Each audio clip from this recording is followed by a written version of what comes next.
What's up, guys? It is Friday.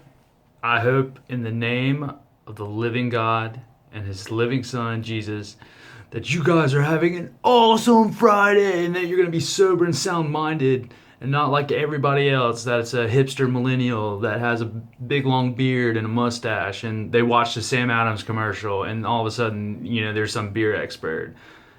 Fads take many forms, you guys, and we all know that.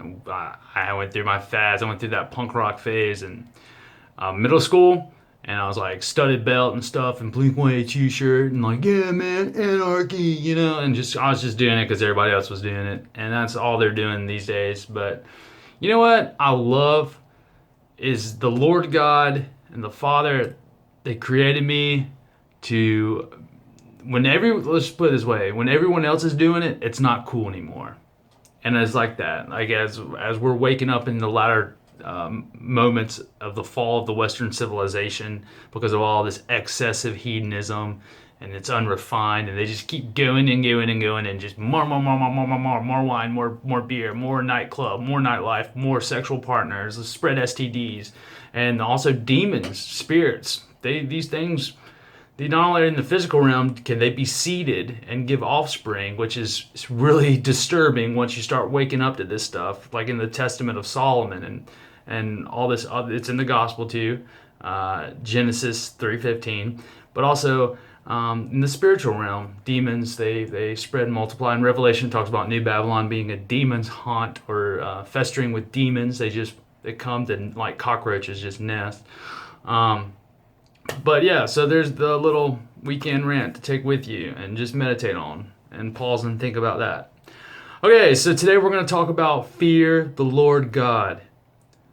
And it's awesome because without fearing something, you can't really have reverence for it. And without understanding that Jesus, Emmanuel, the Son of God, is the same Lord God that straight leveled Sodom and Gomorrah and sent it past the Mariana Trench with hellfire and brimstone, then you can't really understand. Then you take a different approach about Jesus, and you're like, oh my gosh, I don't want to piss off Jesus, which is awesome. We should, like father, like son. We should have those mindsets. There's nothing wrong with that and everything right with that.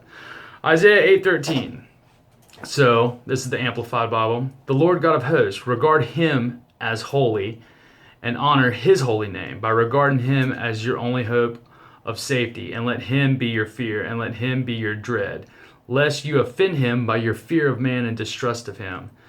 Just notice how we live in this world full of like mortal logic, which is just foolishness, and then also the ruler temporarily of this world, who's above us, Satan and the fallen angels. They want us to be afraid of them, but we are to fear their creator, because if they're so powerful and they're scary, just imagine that which created them. And it's awesome that we can have a God where not only is he just like gentle and compassionate, but also he has this other side that's like, you need to fear me, and you don't have to like me, but you're going to respect me. Psalm 27, I love this. The Lord God is my light and my salvation. Whom shall I fear or dread? The Lord God is the refuge and stronghold of my life. Of whom shall I be afraid? That's very awesome. And I love how it goes back to the beginning of verse 1. It says, is my light and my salvation. I love that imagery.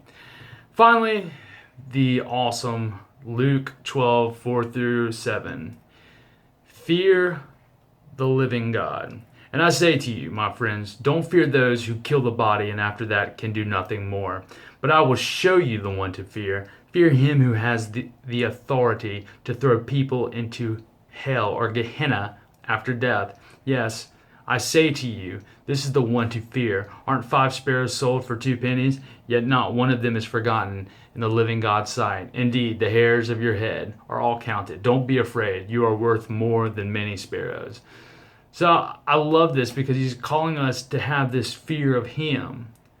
And then at the same time, once we understand where we stand in his eyes, he's saying don't fear. And he's comparing us to everything that's in the design that he feeds, and that he is worthy of being his creation. So I just challenge you as we're going into the weekend, are you living with the fear of the living God?